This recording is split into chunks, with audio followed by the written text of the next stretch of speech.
বিরতির পর স্বাগত। দুর্গা প্রসন্ন হত্যাকাণ্ডে একের পর এক তথ্য উঠে আসছে পুলিশের কাছে। ইতিমধ্যেই খবর যে দুর্গা প্রসন্ন হত্যাকাণ্ডে জেরা করা আকাশ করকে ইতিমধ্যেই জোর জিজ্ঞাসাবাদ চালায় পুলিশ এবং তাকে জিজ্ঞাসাবাদের পর ভিন রাজ্যের দুই অভিযুক্তের সন্ধান পায় এবং তাদের সন্ধানে একাধিক জায়গায় আবারও তল্লাশি চালিয়েছে পুলিশ। উত্তরপ্রদেশ বা দিল্লিতে দুই অভিযুক্ত গা ঢাকা দিয়েছে বলে প্রাথমিকভাবে অনুমান পুলিশের। সে বিষয়ে বিস্তারিত জানবো। টেলিফোন লাইনে রয়েছে নিউজ ভ্যানগার্ড প্রতিনিধি মানুষ দে। মানুষদা, দুর্গা প্রসন্ন হত্যাকাণ্ড জানি আমরা গতকাল আমাদের দর্শকদের সামনে বিভিন্ন বিষয় তুলে ধরেছিলাম। আচ্ছা, আবারও নয়া মোড় দেখা গেছে। আকাশ করকে জিজ্ঞাসাবাদের পর দুই যুবকের নাম উঠে এসেছে এবং তারা দিল্লি বা উত্তরপ্রদেশে গা ঢাকা দিয়ে রেখেছে বলে এই মুহূর্তে খবর। তুমি কি জানতে পারছো?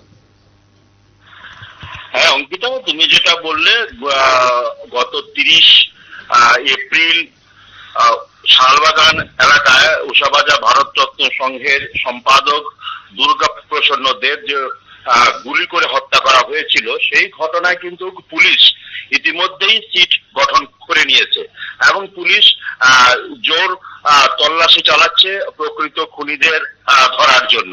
আমরা ইতিমধ্যেই দেখতে পেয়েছি 4 জনকে, এবং গতকালকে যদি আমরা বাদ দেই 4 জনকে কিন্তু পুলিশের জালে পুলিশ তুলতে সক্ষম হয়েছে। প্রদ্যুৎ ধর চৌধুরী পরের দিন অর্থাৎ 1 তারিখে প্রদ্যুৎ ধর চৌধুরীকে পুলিশ জালে তুলতে সক্ষম হয়েছে। তারপর সুস্মিতা সরকার নামে এক লাশময়ী নারীকেও জালে তুলতে সক্ষম হয়েছে। তারপরে কলকাতা মুকুন্দপুর থেকে আরেকজনকে আটক করে আগরতলায় নিয়ে এসছে এবং পুলিশ রিমান্ডে আছে।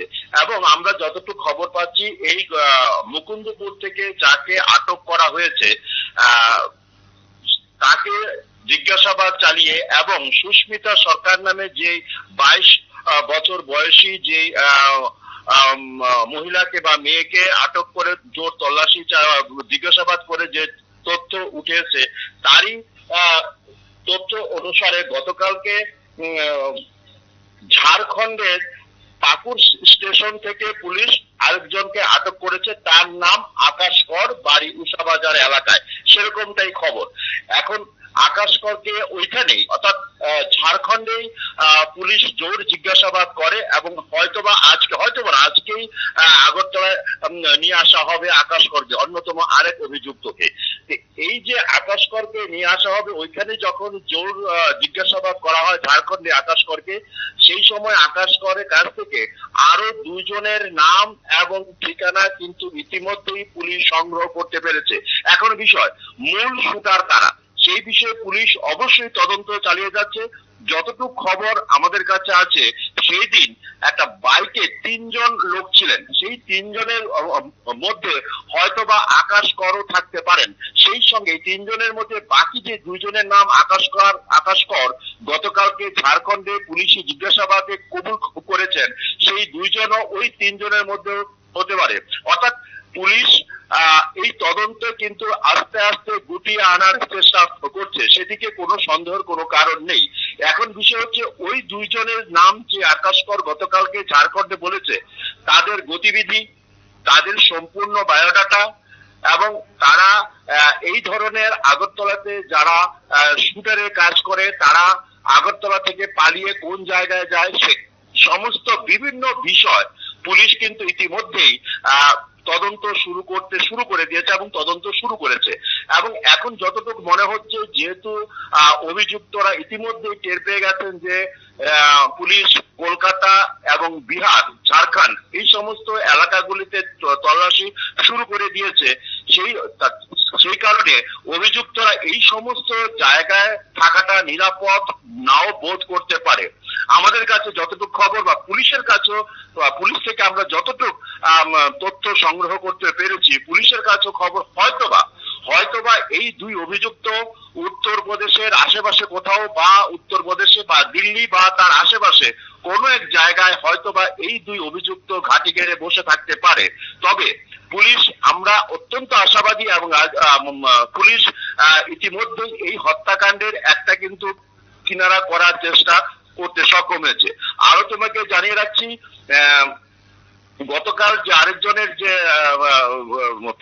রিমান্ডে তোলা হয়েছিল, সেই তাকে কিন্তু জিজ্ঞাসাবাদ চালানোর পর এবং সুস্মিতা সরকার সেই লাশময়ী নারীকে জিজ্ঞাসাবাদ করানোর পর আরো কিছু তথ্য উঠে এসেছে। 28 এপ্রিল রাজু অন্যতম অভিযুক্ত, অর্থাৎ যেদিন 30 তারিখ দুর্গা প্রসন্ন দেব হত্যা হয়েছিল সেদিনই ওনার পরিবারের তরফ থেকে এবং ওনার স্ত্রী ঘোষণার মতো নাম বলেছিলেন রাজু বর্মনের নাম। সেই রাজু বর্মনের বাড়িতেই কিন্তু 28 এপ্রিল একটি সভাও কিন্তু সংগঠিত করেছিল। সেই 28 এপ্রিল সভার মধ্যেই কিন্তু সিদ্ধান্ত তারা নিয়েছিল যে দুর্গা প্রসন্ন দেবকে হত্যা করা হবে, এরকমটাই একটা খবর আমরা ইতিমধ্যে আইনজীবী মারফত বা পুলিশ মারফত আমাদের কাছে হাতে এসে পৌঁছেছে। সেই 28 এপ্রিলের সভাতে কিন্তু লাশময়ী নারী সুস্মিতা সরকার উপস্থিত ছিলেন এবং এই যে আকাশ কর, যাকে গতকাল ঝাড়খণ্ডের পাকুড় স্টেশন থেকে ধরা হয়েছে, সেও এই 28 তারিখ রাধানগর স্থিত রাজু বর্মনের বাড়িতে যে সভা হয়েছিল সেই সভাতে বা যে আলোচনা হয়েছিল সেই আলোচনাতে কিন্তু তারাও উপস্থিত ছিলেন। সেই ভিত্তিতে পুলিশ কিন্তু এগিয়ে চলছে এবং অন্য দুই অভিযুক্তের নাম গতকালকে আকাশ সরকারকে জিজ্ঞাসাবাদ করার পর যে দুটি নাম উঠে এসেছে তার দিকেও পুলিশ তাকিয়ে আছে এবং তাদের সম্পূর্ণ বায়োডাটা, তাদের গতিবিধি, আগরতলায় তাদের কি কাজ, তারা কিভাবে চলাফেরা করে, কার সঙ্গে যোগাযোগ রাখে এবং আগরতলার যারা গ্যাংমাস্টার আছে বা আগরতলার যারা শুটার আছে তারা বাইরে গেলে কোন রাজ্যে থাকে, কোন জায়গায় আস্তানায় থাকে, এই সমস্ত তথ্য কিন্তু পুলিশ ইতিমধ্যেই সংগ্রহ করতে শুরু করে দিয়েছে বা সমস্ত সংগ্রহ করা হয়ে গেছে। সেদিক থেকে পুলিশ অনেকটাই এগিয়ে গেছে। আমরা এই বিষয়ে বলতে পারি যে এখন বিষয় যে প্রকৃত যে মূল যে মাস্টার মাইন্ড রাজু বর্মন কবে নাগাদ পুলিশ তাকে জালে তুলতে পারবে সেটা এখন লাখ টাকার প্রশ্ন। রাজ্যবাসী, রাজ্যের রাষ্ট্রপতি কলাশপ্রাপ্ত পুলিশের দিকে তাকিয়ে আছে যে কখন প্রকৃত যে মাস্টার মাইন্ড রাজু বর্মনকে পাকড়াও করে এই হত্যাকাণ্ডের শেষ জবনিকা পুলিশ টানতে পারে, সেদিকে তাকিয়ে আছে রাজ্যের মানুষ। এখন বিষয় হচ্ছে এই দুইজনকে যে বাইকে করে যে 3 জন ছিলেন তার মধ্যে একজন ছিলেন আকাশ কর, বাকি যে দুইজনের নাম আকাশ কর ইতিমধ্যেই পুলিশের কাছে কবুল করেছে, সেই দুইজনের গতিবিধি পুলিশ ইতিমধ্যেই ট্র্যাক করা শুরু করে দিয়েছে।